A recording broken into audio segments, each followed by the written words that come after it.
जय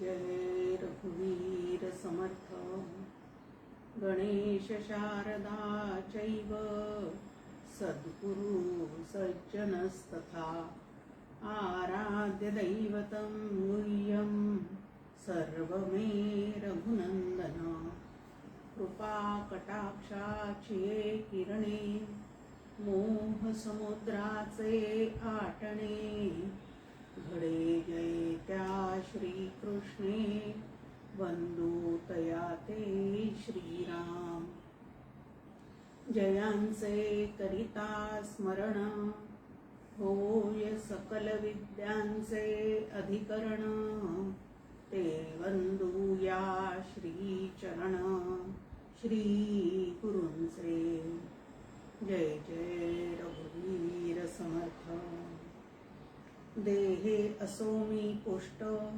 इंद्रिये कार्याला विधष्ट दश प्राण देही इष्ट मार्गी असोत श्रीराम येथ जे जे जाणवे ते ब्रह्मची असे आघवे तेची उपनिषद आळवे परोपरी श्रीराम ते मजलागी मिळावे मजनतये सांडावे ऐसेनी परस्परा असावे सामोरी सदा श्रीराम उपनिषदी जे वर्णिले ते मज पाहिजे लाभले मन आत्माकारी विरले हीची हवे श्रीराम ओम शांती शांती शांती।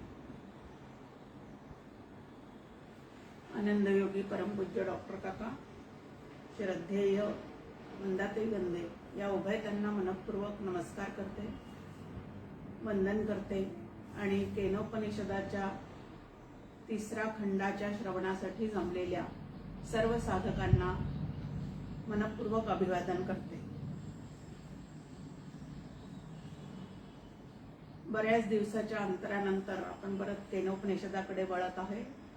तृतीय खंड केनोपनिषदामध्ये एकूण 4 खंड आहेत, त्यातले 2 आपले पूर्ण पाहून झालेले आहेत आणि तृतीय खंडाकडे आता आपण वळणार आहोत। मागच्या दुसऱ्या खंडामध्ये आपण पाहिलं की नरदेह जो आहे या नरदेहातच आत्मज्ञान प्राप्त करून घेता येतं आणि म्हणून इथं डॉक्टर काकांची ओवी आपण पाहिली होती की ही महत्भाग्याची घडी दवडो नये परवडी घ्यावी आत्म्यावरी उडी झडझडोनी की आत्मज्ञान करून घेण्यासाठी सर्वतोपरी प्रयत्न करणे साधना करणे हे आपल्या हातात असून ते आपण त्याला महत्त्व देऊन आपण त्याप्रमाणे सतत त्या ब्रह्मज्ञानासाठी प्रयत्न केला पाहिजे आणि तसं जर केलं नाही तर आणि ऐसेनी करिता आयुष्य द्वंद्वी दवडिता जन्म मरणाची या खस्ता कल्पोकल्पी जर नरदेहातच आपण आत्मज्ञान करून घेतो आणि ते करून घेतलं पाहिजे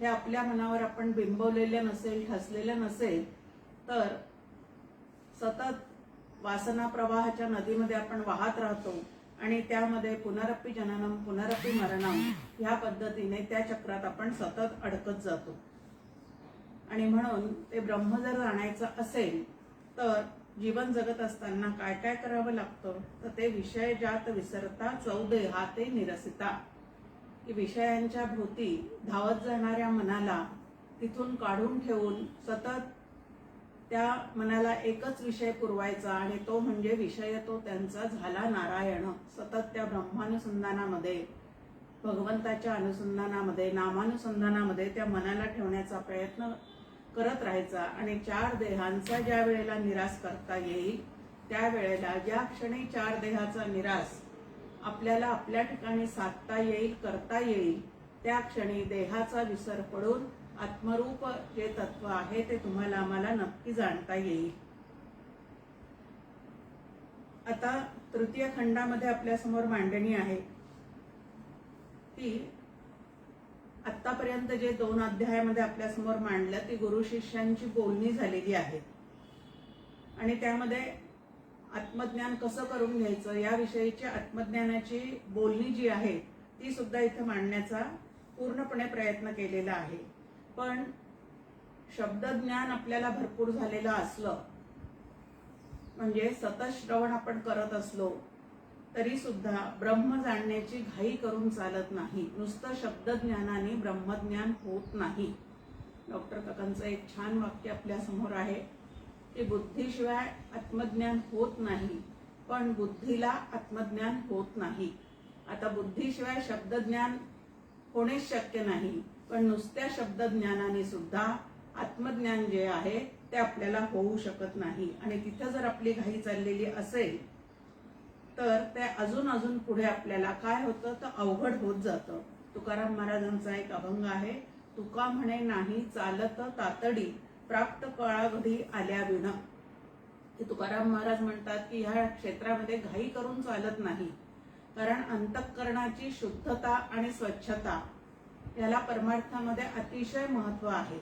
आणि जोपर्यंत आपलं अंतःकरण हे शुद्ध सत्वगुणी होत नाही तोपर्यंत पूर्ण आत्मा म्हणजे काय आहे तो आणि मी एकच कसा आहे हे शब्दाने जरी आपल्याला कळलेलं असलं तरी प्रत्यक्ष अनुभूती जी आहे ती मात्र नुसत्या शब्दज्ञानाने येऊ शकत नाही. तर तिथं मन आणि बुद्धी म्हणजे सूक्ष्म देह जो आहे तो सुद्धा पूर्णपणे काय करावा लागतो तर मागे फिरावा लागतो. परतोनी पाठीमोरा ठाके की तो सुद्धा मागे फिरावा लागतो. तुकाराम महाराजांचा अजून एक अभंग आपल्या समोर आहे की मन वाचा तीत तुझे हे स्वरूप म्हणून या माप भक्ती केली. की भगवंताचं स्वरूप कळण्यासाठी, त्याचं आपलं नातं कळण्यासाठी, तो आणि आपण एकच आहे हे कळण्यासाठी तुकाराम महाराज म्हणतात की म्हणून या माप भक्ती केली. कारण त्याच्या ठिकाणी मन आणि वाचा या दोन्हीही गोष्टी तिथपर्यंत पोहोचूच शकत नाही, पण त्या दोन्ही गोष्टी तिथं जाऊन पूर्णपणे निमाल्याशिवाय आत्मज्ञान, ब्रह्मज्ञान किंवा परमेश्वराची प्राप्ती ती सुद्धा होऊ शकत नाही. तर मग ते करण्यासाठी काय करावं लागलं तर माप भक्ती केली. आणि भक्ती शब्दाचा अर्थ आपण नेहमी पाहतो की आराध्य दैवत आणि श्री गुरु यांच्यावरच्या नितांत प्रेमाला भक्ती असं म्हणतात. आणि असं आराध्य दैवत, त्यानंतर श्री गुरु आणि शास्त्र यांच्या ठिकाणी आपली मन आणि बुद्धी पूर्णपणे अर्पण केल्याशिवाय आपल्याला ब्रह्मज्ञान होऊ शकत नाही, म्हणजे स्वस्वरूपाची जाण येऊ शकत नाही. एक छान दृष्टांत इथं दिलेला आहे, ब्रह्म जो जाणण्या जाई ते तये न करावी घाई अति दुर्घट ते होई पुढती पुढती. अस्सल परमार्थ करणाऱ्याची फार फजिती होते असं काका म्हणतात. आता अस्सल परमार्थ करणाऱ्याची फजिती म्हणजे शब्दाने लवकर ते कळल्यासारखं जर आपल्याला वाटतं, पण प्रत्यक्ष अनुभव येण्यासाठी जर शमदमाचा अभ्यास व्यवस्थित केलेला नसेल, विषयांपासून आपलं चित्त पूर्ण आवरलेलं नसेल आणि आत्यंतिक ओढ त्या ब्रह्माची लागलेली नसेल तर ब्रह्मज्ञान जे आहे ते होऊ शकत नाही. आता हे सुंदर सुंदर जे शब्दज्ञान यथार्थ वक्त्याकडनं आपल्याला होत राहतं त्यावेळेला ते कशा पद्धतीचं असतं ते सांगताना इथं म्हटलेलं आहे की तैसी आत्मज्ञानारंभणी गोड गोडशी बोलणी सुख शांतीची रिझवणी कानी पडे. की त्या शब्दज्ञानामध्ये सुद्धा भरपूर सुख आहे. ऐकणाऱ्याला नक्की असं वाटतं की कसं हे जे शब्दज्ञान आपल्या समोर या ठिकाणी वक्ता मांडतोय त्याप्रमाणे आपल्या ठिकाणी त्याचा अनुभव कसा येईल या पद्धतीने तिथे उत्सुकता अगदी शिगेला पोचलेली असते. पण हे जरी झालेलं असलं तरी हे कसं आहे तर कुठलंही बाळ लहानपणी जे 7-8 महिन्याचं असतं ते जर गोंडस असेल, बाळसदार असेल तर ते रंगरूपाने कसंही असलं तरी गोड आणि छानच दिसतं. पण त्याच बाळाला पुढे पुढे जसं दात निघायला लागतात, गोवर कांजण्या यायला लागतात, तेव्हा त्या ठिकाणचं त्याला सांभाळण्याचे जे कष्ट आहेत ते त्या मातेला करावेच लागतात. आणि ते त्या ठिकाणी कांजण्या, गोवर, त्यामुळे येणारा ताप इत्यादी गोष्टीमुळे ते बाळ ज्या वेळेला अशक्त होतं, त्याचा बाळसेदारपणा ज्या वेळेला कमी होतो त्यावेळेला ते कसं दिसतं तर पूर्वी जेवढं गोंडस आणि गोड दिसतं तसं ते त्या ठिकाणी दिसत नाही. तसं शब्दज्ञानाच्या बाबतीत इथं म्हटलेलं आहे, परी लागावे जो मार्गी लागे कामाधिकांची आगी पाऊल पुढे लगबगी न पडेची. की साधक जितकं मनापासून प्रयत्न करायला सुरुवात करतो तितकं त्याच्या अंतःकरणात जे काय ठाण मांडून बसलेल्या इच्छा, वासना इत्यादी गोष्टी आहेत त्या उफाळून उफाळून त्याच्या जास्तीत जास्त काय होतात तर वर यायला लागतात. आणि म्हणून शमदमांची काठी वैराग्याची जडीबुटी गुरुवाक्य ते काखोटी सांभाळावे. की ज्याला आत्मदर्शन करून घ्यायचं आहे त्यांनी काय केलं पाहिजे, काय सोबत घेतलं पाहिजे ते या ओवीमध्ये आपल्या समोर स्पष्ट केलेलं आहे. की शमदमाची काठी हातात घेतली पाहिजे. म्हणजे ज्याला परमार्थ सिद्धी आपल्या जीवनामध्ये करून घ्यायची आहे त्याने परमार्थाला प्रतिकूल असणाऱ्या विषयांपासून मनाला आवरलंच पाहिजे. म्हणजे मनाचा बंदोबस्त त्यांनी केलाच पाहिजे. आणि दुसरं, परमार्थाला प्रतिकूल असणाऱ्या विषयांपासून त्यांनी इंद्रियांना सुद्धा आवरलं पाहिजे. कबीर त्या ठिकाणी म्हणतात की मन जाता है तो जाने दो. की इंद्रिय त्या ठिकाणी जात असतील, शरीर त्या मागे जात असेल तर जाऊ द्या, पण मन जे आहे ते आवरण्याचा प्रयत्न करा. आता मन आधी आवरायचं का इंद्रिय आधी आवरायचं असा एक प्रश्न आपल्या समोर पडतो. तर आता मनात एखादी गोष्ट आल्यानंतर इंद्रिय त्याप्रमाणे कृती करायला सुरुवात करतात. मग आता इंद्रियांनी कृती करणं जे आहे तेच आपण थांबवण्याचा प्रयत्न केला तर हळूहळू आपलं मन जे आहे ते सुद्धा त्या ठिकाणी हळूहळू आवरलं जाईल. म्हणून शम आणि दम हे अत्यंत उत्तम पद्धतीने साधकाला काय केले पाहिजे तर त्याचं जे साधन आहे शमदमाचं ते त्यांनी मनापासून केलंच पाहिजे. परमार्थाला प्रतिकूल असणाऱ्या विषयांपासून मनाला आवर घालणे हे अत्यंत कठीण जरी वाटत असलं तरी सुद्धा ते केलंच पाहिजे. आता शमदमाचा अभ्यास करत असताना एक आहे की पूर्वी आपल्याला जर वर्षातून 6 साड्या घ्याव्याशा वाटत असतील तर आता गरजेपुरतच जर ते आपल्याला करणं आहे, त्याच्या मागे जास्ती धावायचं नाही, तर सुरुवात कुठून करायची? 6 ऐवजी 4 साड्या, 4 ऐवजी 2 साड्या, या पद्धतीने त्या कमी कमी करत जायचं. गोट, पाटल्या, पूर्ण चप्पलहार, वज्रटीक इत्यादी सगळे दागिने घालावेसे वाटत असतील तर निम्मे दागिने घालायला सुरुवात करायची. असं करता करता हळूहळू त्याच्याविषयीची जी आसक्ती आहे की ह्याच्या वाचून आपलं काही आता अडत नाही असं जेव्हा लक्षात येतं तेव्हा मनातून त्या गोष्टीविषयीची आसक्ती जी आहे ती हळूहळू आपली गळून पडू शकते. म्हणून शमदम शमदम त्याच्या नुसत्या व्याख्या पाठ केल्याने आपल्याला ब्रह्मज्ञान होईल असं चुकूनही समजू नये. तर शमदमाचा हा आचरणशील अभ्यास जो आहे तोच तुम्ही आम्ही केला पाहिजे. दुसरं सांगितलं वैराग्याची जडीबुटी. आता शम, दम, विवेक, वैराग्य आणि मुमुक्षत्व याला साधन चतुष्टय संपन्न असं म्हणतात. आणि अशी साधन चतुष्टय संपन्नता साधकाच्या ठिकाणी असलीच पाहिजे. जोपर्यंत जगतामधल्या विषयांमध्ये आपली अंतःकरण वृत्ती आसक्त आहे तोपर्यंत ब्रह्मरूपता चित्ताला येणे शक्य नाही. पुष्कळ जणांना असं वाटतं की दोन्ही डगरीवर हात ठेवून आपण करावं, की इकडं प्रपंचही सगळा जसा पाहिजे तसाच भोगता आला पाहिजे आणि इकडं परमार्थ सुद्धा आपला सिद्धीला नेता आला पाहिजे. पण या पद्धतीने ते होणे शक्य नाही. आपण पाहतो की 10वी 12वीचे जे विद्यार्थी आहेत त्या विद्यार्थ्यांना 10वी 12वीत चांगले मार्क्स मिळवायचे असतील तर अनेक गोष्टीपासून त्यांचे आई वडील त्यांना मन आवरायला शिकवतात. की जास्ती खेळायला जाऊ नको, जास्ती टीव्ही पाहू नको, त्यानंतर भरपेट खाऊन बसशील तर तुला सारखी झोप येईल म्हणून खाण्यापिण्यावर सुद्धा थोडेफार बंधनं घालावे लागतात. ह्या पद्धतीने तो अभ्यास पूर्ण होईपर्यंत त्यांना जसं अंतःकरणाच्या सगळ्या वृत्ती आवरून घ्याव्या लागतात त्याप्रमाणे इकडं सुद्धा ब्रह्मज्ञान होईपर्यंत शमदमाचा जो अभ्यास आहे तो तुम्हाला आम्हाला सांभाळावा लागतो. विषयांमध्ये, जगतामध्ये, वस्तू, व्यक्ती, परिस्थिती यांच्यामध्ये अंतःकरण जर आपलं अतिशय आसक्त होऊन राहिलेलं असेल तर आपल्याला परमार्थामध्ये पुढे प्रगती जी आहे ती करता येत नाही. आणि म्हणून वैराग्याची जडीबुटी, वैराग्य आणि विवेक या 2 गोष्टी ज्या आहेत त्या सुद्धा परमार्थामध्ये अत्यंत आवश्यक आहे. विवेक म्हणजे आत्मा काय, अनात्मा काय, शाश्वत काय, अशाश्वत काय, नित्य काय, अनित्य काय ह्या विषयीची संपूर्ण जाण जी आहे ती आपल्या ठिकाणी आपल्याला आलीच पाहिजे. की नित्य, शाश्वत, अखंड टिकणारं असं तत्व कुठलं आहे ते धरून ठेवलं तरच मला अखंड आनंदाचं धनी होऊन राहता येणार आहे. आणि अनात्म वस्तूमध्ये जर माझं चित्त अडकून पडलेलं असेल, जड वस्तूंमध्ये ते अडकून पडलेलं असेल, तर केवळ चेतन असणारं जे ब्रह्म नावाचं तत्व आहे ते आपल्या लक्षात येऊ शकत नाही. कारण जितकी विषयांची आवड जास्ती तितकं काम क्रोधाधिकांचा धिंगाणा जो आहे तो अंतःकरणामध्ये जास्तीत जास्त असतो. आणि त्याला मूळ कारण काय आहे तर भगवद्गीता आपल्याला सांगते, रजोगुण समुद्भवाः, काम एष क्रोध एष रजोगुण समुद्भवाः. हे काम आणि क्रोध हे जास्तीत जास्त आपल्या अंतःकरणामध्ये जर ठाण मांडून सतत वर येत असतील तर आपल्या स्वभावामध्ये रजोगुण जो आहे तो जास्तीत जास्त वाढलेला आहे.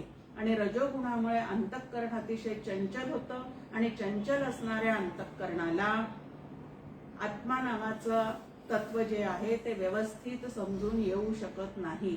मग आत्मज्ञान होण्यासाठी कुठली अंतःकरणाची वृत्ती किंवा कुठला गुण जास्तीत जास्त वर असायला पाहिजे तर सत्वगुण हा जास्तीत जास्त वर असायला पाहिजे. शेवटी त्या सत्वगुणाला सुद्धा ओलांडून पुढे जावं लागतं. कारण आत्मा हा कसा आहे तर गुणातीत आहे. आणि ते माझं स्वरूप मला पाहायचं असेल तर गुणांच्या बंधनामध्ये अडकून सुद्धा चालत नाही. पण ज्याच्याजवळ आधीच सत्वगुण कमी आहे त्याने सुरुवातीपासूनच असं म्हणून चालत नाही की सत्वगुण हे सुद्धा सोन्याची बेडीच आहे. आधी लोखंडाची बेडी, चांदीची बेडी म्हणजे रजतम जे आहे त्याच्यातून बाहेर पडायचं, सत्वगुण जास्तीत जास्त अंगी बाणवायचा आणि तो सत्वगुण सुद्धा नंतर ओलांडण्यासाठी आपल्याला आपले श्री गुरु जे आहे ते नक्कीच मदत करतात. म्हणून वैराग्याची जडीबुटी. आणि तिसरं महत्वाचं सांगितलेलं आहे, गुरुवाक्य ते काकोटी सांभाळावे. आता गुरुवाक्य म्हणजे तत्वमसी महावाक्याचा त्यांनी जो उपदेश केलेला आहे आणि ते महावाक्य आपल्या अंतःकरणात बिंबवण्यासाठी त्यांनी जे जे काही आपल्या समोर शब्दांच्या द्वारे पूर्ण ब्रह्मविद्या उलगडून ठेवलेली आहे त्या ब्रह्मविद्येचा सतत काय केला पाहिजे तर आपण अभ्यास केला पाहिजे. ह्या शिबिर अटेंड करून अनेक ग्रंथ वाचून सतत त्यातच राहण्याचा प्रयत्न आपण करत असलो तरी अंतःकरणामध्ये जोपर्यंत त्या ब्रह्मविद्येचा दंश होत नाही तोपर्यंत ती ब्रह्मविद्या अंगोपांगी आपल्या बहरत नाही. आणि जोपर्यंत ती ब्रह्मविद्या आपल्या आचरणामध्ये उतरत नाही तोपर्यंत ब्रह्मरूप आपल्याला होता येणार नाही. आणि म्हणून इंद्रिये मनाचा विसरू, मी देह नुरे अविचारू, देह भोगतो उपचारू जेव्हा होई. की मी देह आहे ही देहबुद्धी जोपर्यंत आपल्या ठिकाणी पूर्णपणे बलवान आहे तोपर्यंत आपल्याला आत्मदर्शन होणे शक्य नाही. आणि म्हणून देहे बुद्धी ते आत्मबुद्धी करावी हे आपल्याला सांगितलेलं आहे. आता देह हे एक साधन आहे. साधन म्हणून त्याचा आपल्याला उपयोग करून घ्यायचा आहे. म्हणून अन्न, वस्त्र, निवारा हे त्याला जितकं काही आवश्यक आहे तेवढं जरूर आपल्याला पुरवायचं आहे. पण त्यामध्ये जर हौस मौशी शिरलेली असेल तर मात्र तिथं रजतम जे आहेत ते जास्तीत जास्त त्या ठिकाणी वर येत जातात. आणि म्हणून जेवण करत असताना सुद्धा आपल्याला श्लोक शिकवलेला आहे, उदरभरण नोहे जाणीजे यज्ञ कर्म. या ठिकाणी आपल्याला एक मोठा यज्ञ म्हणजे ब्रह्मयज्ञ जो आहे तो मांडायचा आहे. आणि त्याला जितकं आवश्यक देह आहे त्या देहाला जितकं आवश्यक आहे तेवढं त्याला पुरवायला नाही म्हटलेलं नाही. पण त्याच्यापेक्षा जास्त चोचले जर आपण या देहाचे करत असू तर त्या देहबुद्धीमुळेच आपण आपल्या पारमार्थिक हितापासून दूर दूर जात राहतो. आणि म्हणून देहभोग हा जो आहे तो नुसता उपचारापुरता राहिला पाहिजे. ध्येय ते असता उपयोगाचं नाही. अनात्म मागे ते पडे दिसे आत्माची पुढे पुढे, आलिंगन पडे गाढे ऐक्य रूपे. की शमदमाचा, विवेक वैराग्याचा ज्याचा असा सुंदर अभ्यास झालेला आहे आणि आचरणात आणण्याचा ज्याचा प्रयत्न चाललेला आहे त्याला काका एक छान शब्द वापरतात, साधनाभिमुख, जीवनाभिमुख. हे सगळं ऐकलेलं जे तत्वज्ञान आहे म्हणजे परमार्थ शास्त्रातलं जे जे काही आपण ऐकलेलं आहे ते आचरणात उतरवण्याची जी कला आहे ती या संतांकडनं ज्या वेळेला आपण शिकून घेतो त्यावेळेला आपल्याला त्याचा जास्तीत जास्त फायदा होतो. आणि तो फायदा होत असला की अनात्म गोष्टीविषयीची आसक्ती जी आहे ती चित्तातून गळून पडते आणि आत्मा कधी एकदा मी आत्मरूप होऊन जाईल ह्या पद्धतीची तळमळ जी आहे ते चित्ताला लागली की हळूच हलकेच एखाद्या वेळेला त्या आत्मतत्वाशी आलिंगन होऊन जातं. आलिंगन पडे गाढे ऐक्य रूपे, म्हणजे तो आणि मी एकच आहे या पद्धतीने आपल्याला त्या ठिकाणी अनुभव येऊन जातो. आता ब्रह्म जे आहे ते अनुपास्य आहे असं सातत्याने आपल्या समोर मांडणी आहे. पण अनुपास्य असणाऱ्या ब्रह्माची आपल्याला उपासना करता येणार नाही आणि म्हणून भगवंत जो आहे तो भक्तांवर अनुग्रह करण्यासाठी सगुण रूपामध्ये काही काळ तरी येऊन त्याला दर्शन देऊन जातो. या ठिकाणी सुद्धा आपल्या समोर मांडणी केलेली आहे की येथे परब्रह्म यक्ष रूपे दाविले सगुण स्वरूपे ते उपासनेसी सोपे भावे म्हणून. आणि सगळ्या संतांनी सुद्धा आपल्या समोर सगुण उपासना मांडून आपली खूप सुंदर या परमार्थाची काय केलेली आहे तर व्यवस्था केलेली आहे. सगुणाच्या संगे आलो निर्गुणाच्या भेटी या पद्धतीने संतांचे अभंग आपल्या समोर आहेत. सगुणाचे आधारे निर्गुण पाविजे निर्धारे सारासार विचारे संत संगे असं समर्थही आपल्याला सांगतायत. मग ते परब्रह्म जे आहे ते या तिसऱ्या खंडामध्ये एक सुंदर उद्बोधक कथेच्या द्वारे आपल्याला त्या परमात्म्याचं दर्शन घडवून देण्याचा प्रयत्न जो आहे तो या ठिकाणी केलेला आहे. म्हणजे अनेक पद्धतीने एकदा शास्त्रशुद्ध पद्धतीने मांडणी झाल्यानंतर परत एकदा कथेच्या द्वारे त्याची मांडणी करण्याचा प्रयत्न या तिसऱ्या खंडामध्ये आपल्या समोर केलेला आहे. ब्रह्म अनुपास्य ऐसे ते ज्ञान संदर्भे तैसे का भक्तिभावे असे तैची काही तया पूजावया ब्रह्म दिधले असे रूप नाम तो ईश्वर येथे परम सर्वश्रेष्ठ. ब्रह्म, ईश्वर, माया, जीव आणि जगत या 5 गोष्टी अनादी आहेत असं सातत्याने आपल्या समोर वेदांत शास्त्रामध्ये मांडणी केलेली आहे. आता निर्गुण निराकार असणार ते ब्रह्म ज्या वेळेला नामरूपादी लेऊन आपल्या समोर येतं त्यावेळेला त्याला श्रेष्ठ असा ईश्वर, परमश्रेष्ठ असा ईश्वर आपण म्हणतो. आता हे जे ईश्वर नावाचं तत्व आहे त्याच्या संदर्भामध्ये अनेकांचे अनेक वाद आहेत. ते पण या ठिकाणी आपल्याला पाहण्याचा प्रयत्न करायचा आहे. देव गंधर्वादी योनी स्वर्ग सूर्यादी अवनी आणि चतुर्विध प्राणी जे का दिसती प्रारब्ध वशे तया ते सुखदुःखादी जे मिळते ती स्थाने साधने जेथे जी का असती. आता जग आपल्याला दिसतं, जीव त्यामध्ये कर्म करताना दिसतो, त्या जीवाला जे आहे ते सुखदुःखादी भोग मिळत चाललेले आहेत हेही आपल्याला स्पष्टपणे दिसतं. तर हे सगळं करणारा कोणीतरी त्याच्या मागे असला पाहिजे. आणि अशी जी शक्ती आहे जी हे संपूर्ण जगत कार्य व्यवस्थितरित्या सांभाळते आहे अशा त्या शक्तीलाच ईश्वर असं म्हटलेलं आहे.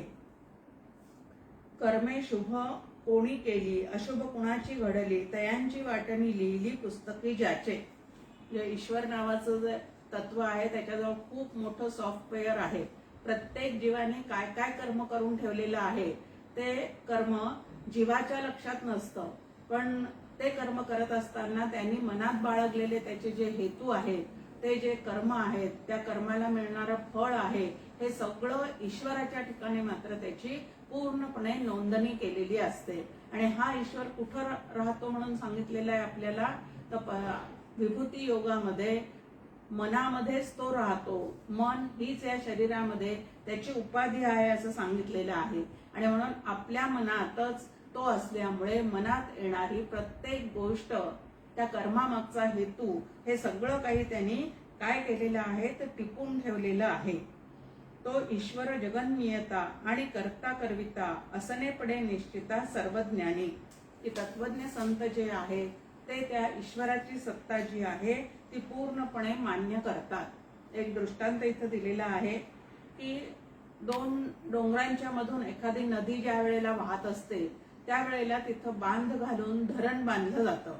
आणि त्याच्यामध्ये विजेची निर्मिती जी आहे त्या पाण्याला भरपूर वेग देऊन त्या ठिकाणी विजेची निर्मिती केली जाते आणि ती वीज सर्वांपर्यंत पोहोचते. त्यावेळेला ह्याचा निर्माता कोणीतरी नक्कीच असला पाहिजे असं ते वीज वापरणाऱ्याच्या नक्की लक्षात येतं. त्याचप्रमाणे हे जग जे आहे ते एका विशिष्ट चक्राने अखंड चाललेलं दिसत आलेलं आहे. त्या अर्थी त्याच्या मागे सुद्धा ईश्वर नावाचं एक तत्व असलंच पाहिजे असं बुद्धिमंत लोक जे आहेत ते नक्की काय करत असतात तर त्यांना ते पटलेलं असतं की अशी एक शक्ती नक्की आहे या जगताच्या मागे. खूप छान पद्धतीने ईश्वराची एक व्याख्या डॉक्टर काकांनी केलेली आहे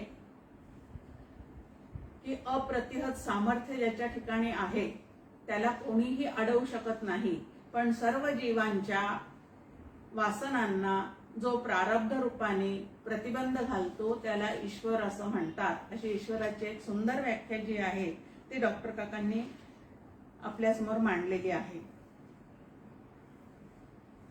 तर हे संपूर्ण जगत जे आहे पृथ्वी, आप, पाणी म्हणजे वायू, आकाश हे सगळं जे 5 महाभूत निर्माण झालेले आहेत त्या 5 महाभूतातून जीव नावाचं 5 महाभूतन 3 गुण यांनी जो जीवात्मा बनलेला आहे त्या जीवाकडून जे कार्य होत चाललेलं आहे त्या कार्यातून काही जे कर्म निर्माण होतात त्यांना सदाचाराला सुख आणि दुराचाराला दुःख ही जी फळं प्राप्त होत आहे ही जी सगळी व्यवस्था चाललेली आहे त्या व्यवस्थेच्या मागे सुद्धा एक चेतन शक्ती असलीच पाहिजे आणि अशी जी शक्ती आहे त्याला ईश्वर असं म्हणतात. कारण ब्रह्म तर काय आहे तर अकर्ता आहे असं आपल्या समोर शास्त्राने मांडलेलं आहे. मग हे सगळं चालवणारा जगत चालक असा कोण आहे? जगत चालक आहे, जगत पालक आहे असा कोण आहे तर तो ईश्वर आहे आणि तो ईश्वर शास्त्राने सिद्ध होणारा असतो. आता ईश्वराचं प्रत्यक्षात दर्शन होत नाही, पण ईश्वराच्या अवताराचं मात्र भावबळाने त्या साधकांना तात्पुरतं का होईना पण दर्शन होतं असं आपल्या समोर मांडणी आहे. मग आता हे जे परब्रह्माला नामरूप देऊन त्याला सगुणात या ठिकाणी आपल्या समोर जे आणून सोडलेलं आहे ते कशासाठी तर आपल्यावर कृपा व्हावी म्हणून, आपल्याला ते उपास्य व्हावं म्हणून. उपासना करता करता अंतःकरणाची शुद्धी, शांती जर निष्काम पद्धतीने उपासना आणि कर्म आपले चाललेले असतील तर आत्मज्ञानाची पूर्वतयारी म्हणून चित्ताची शुद्धी आणि शांती ही जी 2 फळं आहे ती या कर्मातून आणि उपासनेतून तुम्हाला आम्हाला प्राप्त होतात आणि आत्मज्ञानासाठी आवश्यक असणाऱ्या अंतःकरणाची जडणघडण जी आहे ती ह्याद्वारे आपली होत असते. आणि म्हणून ईश्वर नावाचं तत्वही आपल्या समोर या ठिकाणी मांडून ठेवलेलं आहे. आता हे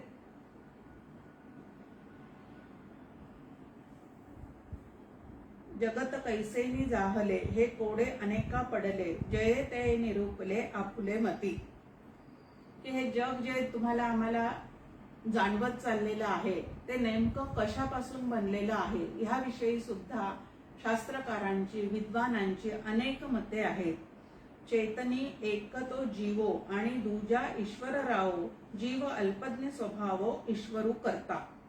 आता हे जगत कसं निर्माण झालं त्याविषयी अध्यारोपाच्या मांडणीतून आपल्या समोर शास्त्राने मांडणी करून ठेवलेली आहे की त्या परब्रह्माच्या ठिकाणीच एकाकी न रमते ह्या पद्धतीचा एक विचार निर्माण झाला, संकल्प निर्माण झाला आणि मग त्यांनी त्याच्या संकल्पातून हे जग निर्माण झालेलं आहे अशी मांडणी आपल्या समोर आहे. पण ब्रह्म जे आहे ते निर्गुण निराकार असल्यामुळे त्याच्यातून किंवा त्याच्यापासून असं काहीही निर्माण होऊ शकत नाही, पण त्याच्या सत्तेवर मात्र हे भासमान झालेलं आहे. मग त्या ठिकाणी 2 आपल्या समोर दिलेले आहेत की एक जीव आणि दुसरा ईश्वर. आता हे दोघं सुद्धा जे आहे जीव चैतन्य आणि ईश्वर चैतन्य हे सुद्धा त्या ब्रह्मचैतन्यापासूनच भासमान व्हायला लागलेले आहेत. त्यातला जीव जो आहे तो अल्पज्ञ आहे आणि ईश्वर जो आहे तो सर्वज्ञ आहे असं शास्त्राने आपल्या समोर मांडणी करून ठेवलेली आहे. पण हे ईश्वर नावाचं तत्व ह्याच्याविषयी सुद्धा अनेकांची अनेक मते जी आहेत ती आपल्या समोर या ठिकाणी मांडलेली आहेत की काही जण या दोघांमधला भेद अजिबात संपत नाही, जीव आणि ईश्वर यांच्यामधला भेद जो आहे तो तसाच राहतो असं म्हणणारे आहेत. आता आस्तिक आणि नास्तिक या दोघांचाही समाचार जो आहे तो या ठिकाणी घेतलेला आहे.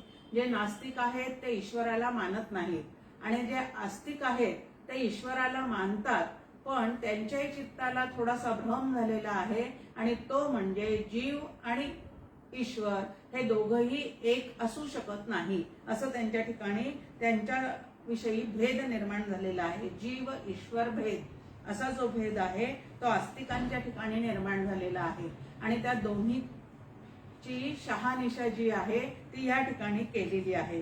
काही जण म्हणतात की कर्मामुळेच हे संपूर्ण जग जे आहे ते निर्माण झालेलं आहे आणि त्याला उदाहरण देताना ते म्हणतात की जमिनीखाली अनेक काय बिया दडलेल्या असतात आणि त्या पाऊस पडला की आपोआप त्याच्यातून कोंब निर्माण होतात. त्याप्रमाणे ह्या कर्मातून हे संपूर्ण जग जे आहे ते निर्माण झालेलं आहे अशी काहींची धारणा आहे आणि त्या कर्मातूनच ते निर्माण झालेलं असल्यामुळे कर्मातूनच सुखदुःखाचा जो भोग आहे तो ह्या जीवाला काय चाललेला आहे तर मिळत चाललेला आहे. आणि म्हणून सुख एका दिसे दुःखची दुसरा सोसे, ईश्वर निर्दय ऐसे म्हणू नये. की त्यांना असं वाटतं की ईश्वरच हा सुख दुःख देतो, पण ते तर आपल्या कर्मातूनच निर्माण झालेलं असतं. म्हणून या ठिकाणी कर्मातूनच जग निर्माण झालं असं मांडणी एकाने केलेली आहे. पण कर्म करण्यासाठी इंद्रिये लागतात. इंद्रिये जी आहेत ती अचेतन आहेत, ती स्वतःहून स्वतः काहीही करू शकत नाही. तर त्याच्या मागे एक चेतना लागते, शक्ती लागते आणि ती शक्ती जी आहे ती ईश्वराची आहे आणि म्हणून ईश्वराच्या संकल्पातूनच हे जग निर्माण झालेलं आहे, नुसतं कर्मातून निर्माण झालेलं नाही. कारण कर्म हे सुद्धा शेवटी अचेतनातच मोडतं आणि अचेतनापासून प्रत्यक्षात काहीही होत नाही. एक उदाहरण दिलेलं आहे या ठिकाणी की घर बांधण्याचा संकल्प करणारा जो आहे तो चेतन असतो आणि त्यांनी त्याचा संकल्प केल्यानंतर चुना, माती, रेती, त्यानंतर सिमेंट, पाणी या सगळ्या गोष्टी त्या ठिकाणी एका जागी ठेवून दिलेल्या आहेत, जवळजवळ ठेवून दिलेल्या आहेत. तर तिथं जर चेतन गवंडी नसेल तर घर आपोआप तयार होतं का? का घर तयार करण्यासाठी चेतन गवंडी जो आहे म्हणजे जीवात्मा जो आहे तो बोलवावाच लागतो. तर लक्षात येतं की आपोआप त्या ठिकाणी काही घडत नाही, तर ते घडवण्यासाठी त्या ठिकाणी एखादा सचेतन जीवात्मा जो आहे तोच त्या ठिकाणी बोलवावा लागतो. आपोआप भिंती ज्या आहेत त्या कधीही उभारल्या जात नाही. तर भिंती उभारणारा म्हणजे अचेतन गोष्टीपासूनच भिंती जरी उभ्या करता येत असल्या तरी ते रचना करण्यासाठी मात्र सचेतन जीवात्मा जो आहे तोच लागतो. मग एका भिंतीची जर ही कथा असेल तर एवढं सगळं जगत जे आहे जे तुम्हाला आम्हाला भासमान होत चाललेलं आहे त्याच्या मागे सुद्धा कोणीतरी सचेतन असणारा ईश्वर हा असलाच पाहिजे असा तर्क करायला आपल्याला अजिबात हरकत नाही. त्यानंतर बौद्ध मतामध्ये आपल्या समोर आहे की बौद्ध मती सारे क्षणिक, लोहकण तैसा चुंबक, तेथे लोहकणा कैसा धाक चुंबकाचा. या ठिकाणी म्हटलेले आहे की लोहचुंबक आपण स्वतः काहीही हालचाल करत नाही, पण हालचाल न करता सुद्धा इतर लोहकणांना मात्र ते काय करतं तर आकर्षित करतं आणि आकृतीबंधामध्ये काही आकार निर्माण त्या ठिकाणी ते त्याला चिकटल्यानंतर निर्माण होतो. तसं हे कर्म जे आहे ते हे संपूर्ण जग जे आहे ते ह्या पद्धतीने निर्माण झालं अशी त्यांची कल्पना आहे. पण या ठिकाणी म्हटलेलं आहे की वास्तविक लोहचुंबकामध्ये सुद्धा सत्ता कोणाची आहे तर ती चैतन्याचीच सत्ता आहे आणि लोहकणांवर सुद्धा सत्ता जी आहे ती चैतन्याचीच आहे. आता जडामध्ये ते सत रूपाने प्रगट झालेलं आहे अशी आपल्या समोर मांडणी आहे की सच्चित आनंद असं ते ब्रह्म नावाचं तत्व आहे. तर जडामध्ये ते सत रूपाने अभिव्यक्त झालेलं आहे म्हणजे अस्तित्वाच्या रूपाने त्या ठिकाणी ते अभिव्यक्त झालेलं आहे. जीवामध्ये ते सत आणि चित या दोन गोष्टींनी अभिव्यक्त झालेला आहे आणि जीवनमुक्तामध्ये मात्र सच्चित आनंद या तिन्ही रूपांनी ते पूर्णपणे अभिव्यक्त झालेलं असतं. म्हणून संतांमध्ये आनंदाचे डोही, आनंद तरंग ह्या पद्धतीचा अखंड आनंदाचा अनुभव जो आहे तो त्यांना त्या ठिकाणी येत चाललेला असतो. आता चार्वाकांचं जे मत आहे त्यामध्ये ते म्हणतात की कर्म जे आहे हे पंचमहाभूतांच्या साह्याने जीवाला त्याच्या कर्माचे फळ देते आणि पंचभूते ही कर्माची फळं देण्याची साधने आहेत, असं का बरं म्हणू नये असं ते म्हणतात. आता नुसत्या पंचमहाभूतापासून हे सुखदुःख जे आहेत ते दिले घेतले जातील का? परंतु ते प्रत्येकाचं कर्म थांबताच 5 महाभूत जे आहे ते त्या ठिकाणी आपापल्या तत्वामध्ये पूर्णपणे विलीन होऊन जातात. प्राणोत्क्रमण झाल्यानंतर त्या देहाकडून कुठलीही हालचाल होत नाही हे आपल्याला नेहमीच अनुभवाला येतं. त्यामुळे नुसत्या पंचमहाभूतांकडनं हे कर्म घडणं अजिबात शक्य नाही, हेही आपल्याला लक्षात यायला हरकत नाही. आता मीमांसकांचं मत असं आहे की पंथ चालती पाऊले तेची जाई अंतर कापले, तेथे फळ जे हे आले ते तेथेचे असे. की ज्या क्षणी कर्म होतं त्याच क्षणी त्या ठिकाणी त्याचं फळ मिळतं. ते त्याला उदाहरण देतात की 10 पावलं जर आपण चाललेले असू तर ते 10 पावलं जसे पुढे जातात तसं तेवढं अंतर जे आहे ते कापलेलंच असतं. त्याप्रमाणे इथं काय झालेलं आहे की कर्मच कर्माचे फळ देतं. पण आता कर्म तर अचेतन आहे आणि फळ देणारा कोणीतरी चेतन असावा लागतो. आणि म्हणून या ठिकाणी त्यांचंही मत जे आहे ते काय केलेलं आहे तर या ठिकाणी उडवून लावलेलं आहे. आणि मग उपसंहारामध्ये आपल्यासमोर म्हटलेलं आहे की साक्षी ईश्वर ऐसा जीव रक्षी जैसा तैसा तो नियंता तरी आपैसा आत्माचे असे. हे संपूर्ण जे काय सुखदुःखाचे भोग जीवांना मिळत चाललेले आहेत ते त्यांच्या त्यांच्या कर्मातूनच त्यांना प्राप्त होत असले तरी ते फळ देण्याचं निमित्त मात्र कोण आहे तर ईश्वर आहे. आणि तो त्या ठिकाणी कसा असतो तर साक्षी असतो. आणि साक्षी म्हणजे प्रत्यक्षात त्या ठिकाणी त्यांनी काही केलेलं नसतं पण त्यांच्या कर्माची जी नोंद आहे ती मात्र त्यांनी ठेवलेली आहे. मग ईश्वर कसा असतो तर न्यायाधीशासारखा असतो. प्रत्यक्षात एखाद्याला फाशी द्यावी असं त्या न्यायाधीशाला कधीही वाटत नाही. एखाद्याचा जीव जावा, त्याला फाशी द्यावी किंवा त्याला पूर्णपणे तुरुंगामध्ये डांबून ठेवावं असं त्या न्यायाधीशाच्या मनात असतंच असं अजिबात नाही. पण जसे कर्माचे पुरावे सादर होतात त्या पुराव्याप्रमाणे त्या त्या कलमामध्ये जी जी त्या ठिकाणी शिक्षा दिलेली आहे येऊन ती वाचून त्याप्रमाणे तो त्याचं नियमन करतो. तसं ईश्वर सुद्धा त्या न्यायाधीशासारखा त्या ठिकाणी कसा असतो तर साक्षी असतो. साक्षीत्वे होई पाहणे तेही न तयासी होणे नित्य विज्ञान स्वरूपाकारणे सहजी असे. श्रुती माऊली परोपरी सिद्धी ईश्वराची करी ती स्तुती मानली तरी तो स्वयंसिद्ध. ती श्रुती जी आहे ती त्या ठिकाणी या ईश्वराची काय करून देते तर सिद्धी करून देते. असं म्हणजे श्रुतीनेच तो सिद्ध होणारा आहे. शास्त्रांनीच ईश्वर जो आहे तो सिद्ध होणारा आहे. 4 गोष्टी आपल्या समोर मांडलेल्या असतात.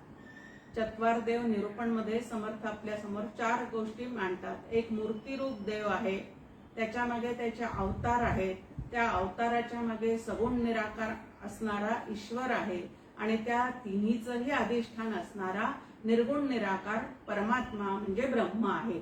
मग मूर्तीपूजेपासून तर निर्गुण निराकार ब्रह्मापर्यंत तुम्हाला आम्हाला हळूहळू जाण्याची जी व्यवस्था आहे ती श्रुती माऊलींनी आणि संतांनी करून ठेवलेली आहे. फक्त ती व्यवस्था व्यवस्थित समजून घेऊन त्याप्रमाणे तुम्ही आम्ही प्रत्यक्षात आचरण करायला जे आहे ते शिकलं पाहिजे.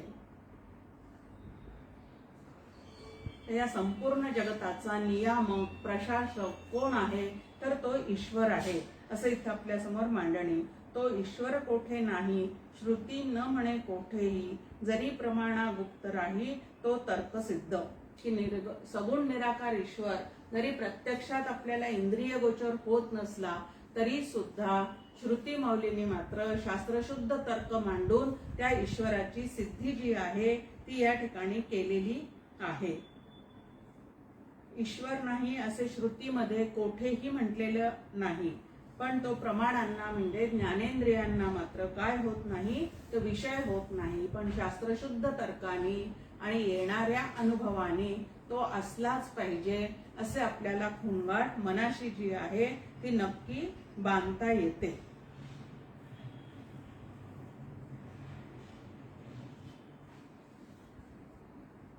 आता ईश्वर आणि जीव हे एकच आहेत की वेगळे वेगळे आहेत, त्या दोघांमध्ये भेद जो आहे तो कायमचा राहतो असं सुद्धा काहींचं काय आहे तर म्हणणं आहे. म्हणजे द्वैत बुद्धी बाळगणारे सुद्धा काही जण आहेत. अशा हे जे आस्तिक आहेत म्हणजे देव मानतात, ईश्वर मानतात, पण ईश्वर आणि जीव जो आहे तो एक असू शकत नाही असं जे समजतात त्यांना द्वैती असं म्हटलेलं आहे.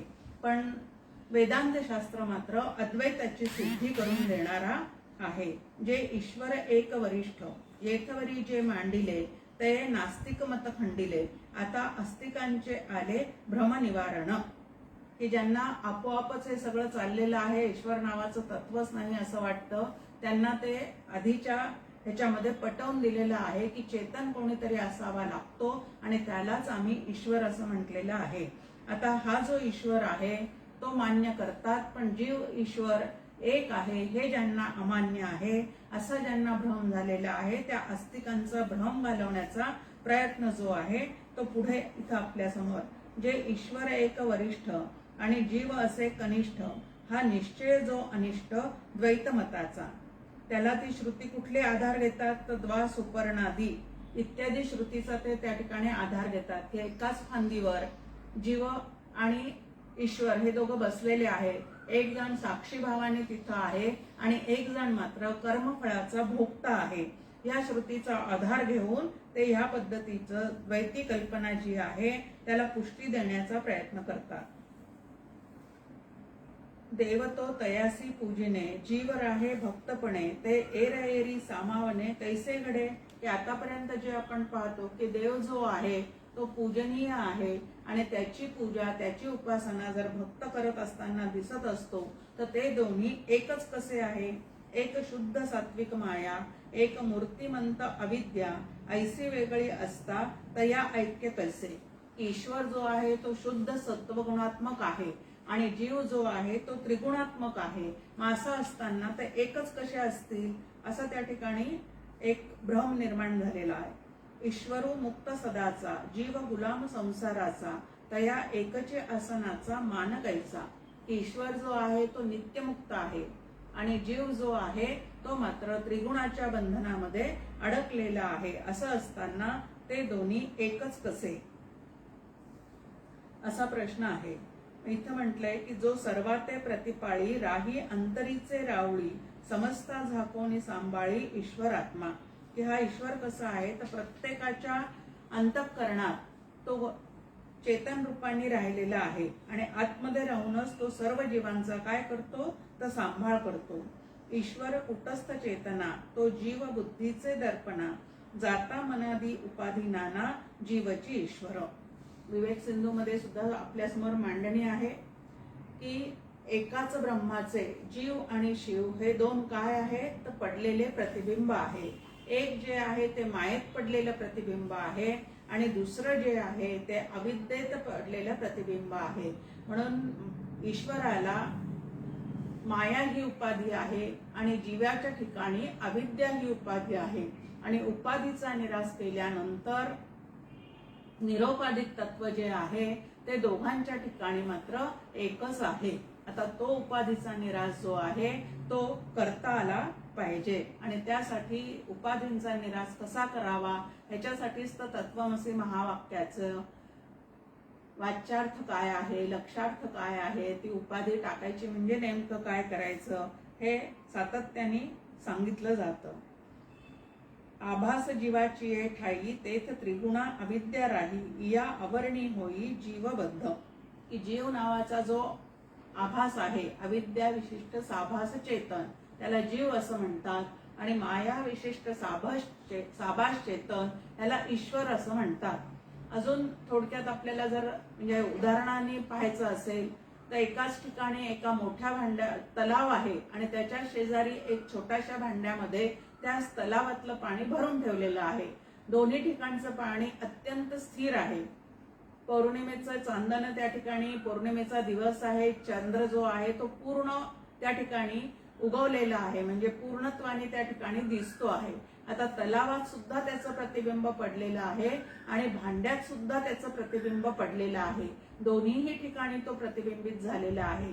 मग भांड्यातलं जे प्रतिबिंब त्याचं पडलेलं आहे त्याला आपण जीवात्मा असं म्हणूयात आणि तलावात त्याचं जे प्रतिबिंब पडलेलं आहे त्याला आपण शिवात्मा असं म्हणूयात। आता दोन्ही ठिकाणी ते प्रतिबिंबित झालेलं आहे, पण भांड्याची उपाधी बाजूला केली आणि तलावाची उपाधी जर बाजूला केली तर चंद्र जो आहे प्रतिबिंबित झालेला तो मात्र एकच आहे। तसं जीवाच्या ठिकाणी असणारं चैतन्य म्हणजे कूटस्थ चैतन्य आणि ईश्वराच्या ठिकाणी असणारं जे ब्रह्म चैतन्य आहे त्या दोघांमध्ये मात्र अजिबात भेद नाही, ते दोन्हीही पूर्णपणे एकच आहे असा निश्चय वेदांताच्या चिंतनाने तुम्हाला आम्हाला करता येतो। आणि ह्या दोघातला भेद जो आहे तो उपाधी सापेक्ष आहे।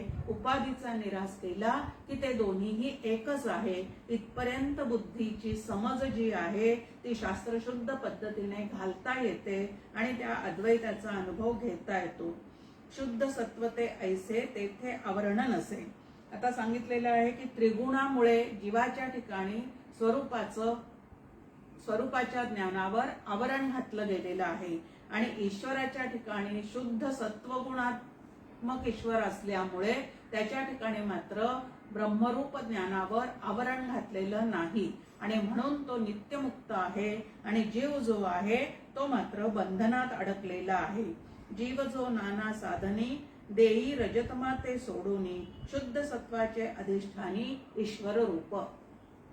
फार सुंदर पद्धतीने मांडणी आहे की ईश्वर रूप जीव जो आहे तो ईश्वर रूप होतो म्हणजे नेमकं काय होतं तर जीव ज्या वेळेला साधना मनापासून करून शमदम आदी जे आपण आता शमदमाची काठी वैराग्याची जडीबुटी ही ओवी पाहिली त्या पद्धतीने जो जीवात्मा मनापासून साधना पथावरून चालत राहतो तो सुद्धा कधीतरी शुद्ध सत्वात्मक असा अंतःकरणाला त्या ठिकाणी प्राप्त होऊन जातो। म्हणजे रजतम त्याचे पूर्णपणे काय होऊन जातात तर पूर्णपणे कमी होऊन जातात आणि शुद्ध सत्वात्मक अंतःकरण वृत्ती जी आहे ती पूर्ण त्याच्या ठिकाणी ज्या वेळेला वाढीला लागते त्यावेळेला तिथं शुद्ध सत्व असं त्याचं अंतःकरण झालेलं असल्यामुळे तो ईश्वर रूप होऊन जातो। आता आम्हाला ईश्वर रूप व्हायचं म्हणजे नेमकं काय करून घ्यायचं आहे त्याच्याप्रमाणे मेकअप करायचा आणि कपडे त्याच्यासारखे, टोप त्याच्यासारखा, रुद्राक्षांच्या किंवा तुळशीच्या माळा त्याच्यासारख्या घालून आम्हाला ईश्वर रूप व्हायचं, बाह्य सगळं रंगरूप बदलून का पूर्णपणे अंतःकरण शुद्ध सत्वगुणी होऊन त्याच्यासारखं व्हायचं हा विवेक जो आहे तो तुम्हाला आम्हाला या ठिकाणी करायला सांगितलेला आहे।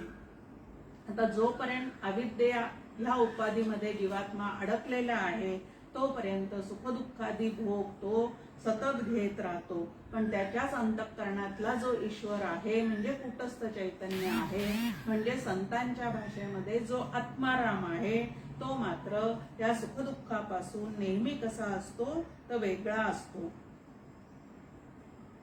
श्रुती सहस्त्रदा गरजे ऐसे कोणी जो जाणीजे तो नाशिवंत पाविजे नाना लोक। की श्रुती वारंवार त्यांच्यातलं ऐक्य सांगत असून सुद्धा ह्या श्रुतीची गर्जना जो ऐकत नाही आणि त्याप्रमाणे तो विचार करत नाही तो मात्र नाशिवंत असणाऱ्या ह्या जगतामध्ये जन्म मरणाचे फेरे सतत घेत राहतो आणि जो स्थूल सूक्ष्म कारण असणाऱ्या तीन देहाच्या उपाधींना विचाराने मागे सारत जातो।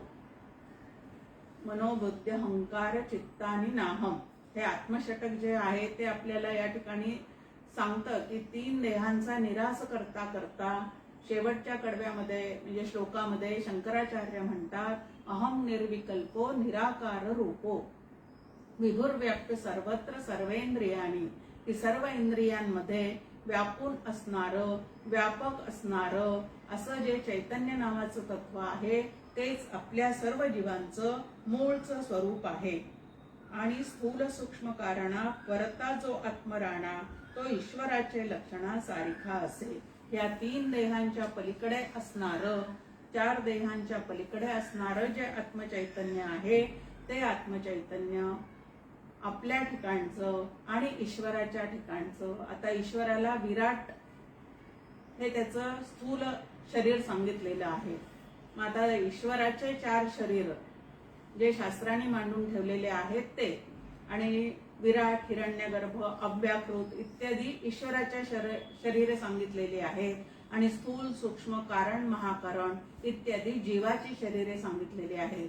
या अष्टदेहांचं जो निरसन करतो तो ब्रह्म चैतन्य रूप होऊन राहतो आणि असा जो आहे तो पूर्णपणे ब्रह्मरूप होतो, अशी मांडणी.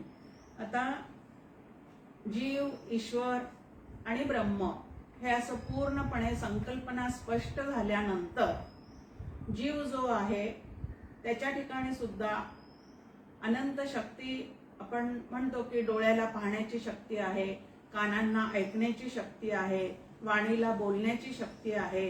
या सगळ्या शक्ती ज्या आहेत त्या सगळ्या शक्ती कोणाकडून जीवापर्यंत पोहोचलेल्या असतात. ह्याचं ज्या वेळेला त्याला विस्मरण होतं आणि त्या शक्तींचा तो अभिमान धारण करून ठेवतो त्यावेळेला त्याच्या ठिकाणी गर्व, ताठा, अभिमान इत्यादी गोष्टी ज्या आहेत त्या पूर्णपणे त्या ठिकाणी फुगत चाललेल्या असतात. आणि असा गर्वाचा अभिमान ज्याला झालेला आहे त्याला नंतर ईश्वर नावाचं तत्व किंवा शक्ती आपल्याला कोणाकडून प्राप्त झालेली आहे याचं विस्मरण होतं आणि त्या विस्मरणामुळेच तो स्वस्वरूपापर्यंत पोहोचू शकत नाही. ते सांगणारी कथा जी आहे ती या ठिकाणी आपल्या समोर मांडलेली आहे की देवतांच्या ठिकाणी अनाठायी अभिमान जो आहे तो निर्माण झालेला आहे. देव आणि दैत्यांचे युद्ध हे आपल्या समोर त्याची भरपूर मांडणी केलेली आहे आणि त्या ठिकाणी दैत्य जे आहेत ते हरतात आणि देव जे आहेत ते त्या ठिकाणी विजयी होतात. आणि विजयी झाल्यानंतर त्या देवतांना मात्र आपण आपल्या शक्तीने, आपल्या पराक्रमानेच हा विजय मिळवलेला आहे असा जो अभिमान आहे तो त्यांच्या ठिकाणी निर्माण होतो. आणि असा अभिमान निर्माण झाल्यामुळे ते गर्वाने फुगून जातात. आता त्यांचा गर्व कमी करण्यासाठी म्हणून एक यक्ष रूपामध्ये या ठिकाणी त्या ईश्वराचं अवतरण दिलेलं आहे की यक्षाच्या रूपाने तो अवतीर्ण होतो आणि या तिघांचा अभिमान जो आहे तो घालवण्याचा प्रयत्न करतो. यज्ञे जगताची घडे ईश्वरे चालली रचली आवडी जीवा दाविली निबडी यज्ञ वाटप. यज्ञ करण्याच्या निमित्ताने जीवन कसं जगायचं आहे, समर्पित जीवन कसं जगायचंय ते ईश्वराने या ठिकाणी काय करून दिलेली आहे तर तुम्हाला आम्हाला या ठिकाणी त्या पद्धतीची नियमावली घालून दिलेली आहे. जे यज्ञ कर्म शास्त्रात सांगितले त्या पद्धतीने करण्याचा प्रयत्न करतात ते त्यांच्या जे करत राहतात त्यांना देव असं म्हटलेलं आहे, देवता असं म्हटलेलं आहे. आणि जे या यज्ञ कर्माचा विध्वंस करतात त्यांना असुर असं म्हटलेलं आहे, म्हणजे दैत्य असं म्हटलेलं आहे. तै ईश्वरे यज्ञ रक्षणी संकल्पमनी करोनी देवा असुर निर्दाळणी सहाय्य केले. तर ज्या वेळेला या दोघांचं दैत्य आणि देवता यांचं युद्ध त्या ठिकाणी चाललेलं असतं त्यावेळेला सुष्टांचा विजय करण्यासाठी आणि दुष्टांना पराभूत करण्यासाठी शक्ती जी आहे ती देवतांच्या ठिकाणी परमेश्वर संक्रमित करत असतो. पण विजय प्राप्त झाल्यावर मात्र ही शक्ती आपल्याच ठिकाणची आहे, हा पराक्रम आपणच केलेला आहे ह्या पद्धतीचा गैरसमज जो आहे तो देवतांच्या ठिकाणी निर्माण झाला आणि त्यांना अभिमान निर्माण झाला. म्हणे अग्नी माझा दरारा वायू दर्पे वाहे भरारा इंद्र म्हणे माझा सारा त्रिभुवन असे. 3 देवता इथं उदाहरणादाखल आपल्या समोर दिलेले आहेत. एक आहे अग्नी, दुसरा आहे वायू आणि तिसरा आहे इंद्र. हे तीनही मत्त अज्ञानी सर्व कार म्हणोनी शक्तिदात्या उपेक्षुनी स्वयंतुष्ट, की हे तीनही आपल्या पराक्रमाने आपल्या जवळ असणाऱ्या शक्तीने अतिशय काय झालेले आहेत, तर जणू काही उन्मत्त झाल्यासारखे झालेले आहेत आणि ईश्वराला मात्र ते विसरून गेलेले आहेत. खरा शक्तिदाता जो आहे त्याला ते विसरून गेलेले आहेत. आणि म्हणून अग्निजयाचे नि जळे, वायू दाखवी वादळे, इंद्रजयाचे नि बळे, देव रक्षी. तो ईश्वर स्वये निर्धारी, प्रगटला देवतांसमोरी, विचित्र यक्षाकारी अपूर्व तेज, की अपूर्व तेज असलेला असा एक यक्षाच्या माध्यमातून या ठिकाणी तो ईश्वर काय झालेला आहे, तर प्रगटलेला आहे. देवता मी म्हणता, आत्मरूपा विसरता, कर्तृत्व भोगे भुलता, भ्रमल्या तेथे. आपली शक्ती, आपला पराक्रम ह्याच्यामध्ये गुंतून पडलेल्या या देवता ज्या आहेत त्या मात्र आपल्या मूळच्या स्वरूपाला या ठिकाणी विसरलेल्या आहेत आणि सगळं कर्तृत्व भोक्तृत्व आपल्या शक्तीचंच आहे. यांना त्या ठिकाणी काय झालेलं आहे, तर अभिमान निर्माण झालेला आहे. ते सर्व साक्षी जाणिले, भ्रम निवारण मांडिले, अपूर्व रूपा धरिले, गर्वहरणा.